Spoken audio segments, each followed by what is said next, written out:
राज्यों के किसान दिल्ली में कूच कर रहे हैं। अन्नदाताओं के इस आंदोलन में 150 से ज्यादा संगठन शामिल हैं। इस आंदोलन की जो प्रमुख मांग है वो एमएसपी यानी न्यूनतम समर्थन मूल्य को लेकर है। इस बार पिछली बार की तरह इनके नेता राकेश टिकैत नहीं है। ऐसे में आज हम आपको बताएंगे आखिर ये एमएसपी होता क्या है जिसकी मांग ये किसान कर रहे हैं और इनका नेता कौन है। नमस्कार, मैं हूं अदिति ओझा और आप देख रहे हैं खबर फास्ट का डिजिटल प्लेटफॉर्म। सबसे पहले समझते हैं एमएसपी क्या होती है। एमएसपी यानी कि मिनिमम सपोर्ट प्राइस या यूं कह ले न्यूनतम समर्थन मूल्य। एमएसपी वो प्राइस होती है जिस पर सरकार किसानों से फसल खरीदती है। ये किसानों की प्रोडक्शन कॉस्ट से कम 1.5 गुना ज्यादा होती है। दरअसल केंद्र सरकार फसलों की एक न्यूनतम कीमत तय करती है। किसान को अपनी फसल की एमएसपी के तहत निर्धारित कीमत मिलती ही मिलती है, चाहे बाजार में कीमत जो भी हो उस फसल की।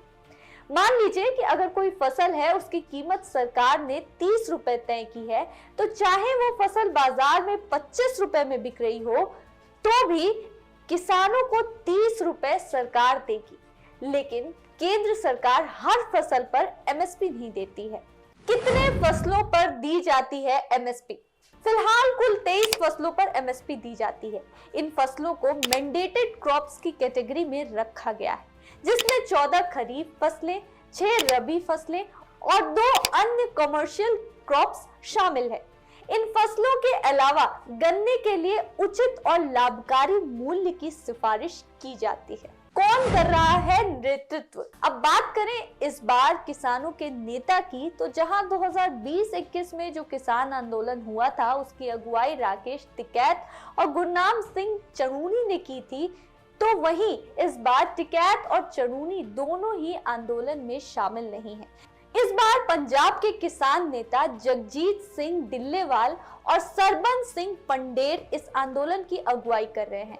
डिल्लेवाल किसान मजदूर मोर्चा यानी केएमएम के नेता हैं। जगजीत सिंह डिल्लेवाल के नेतृत्व वाले इस गुट ने कहा है कि वे गैर राजनीतिक हैं। राकेश टिकैत की यूनियन ने भले ही खुद को इस आंदोलन से अलग कर लिया है, लेकिन निंदा की है कि कैसे लोगों को डराने के लिए आतंक का माहौल बनाया गया है। अभी के लिए बस इतना ही, फिर हाजिर होंगी कुछ और बड़ी खबरों के साथ।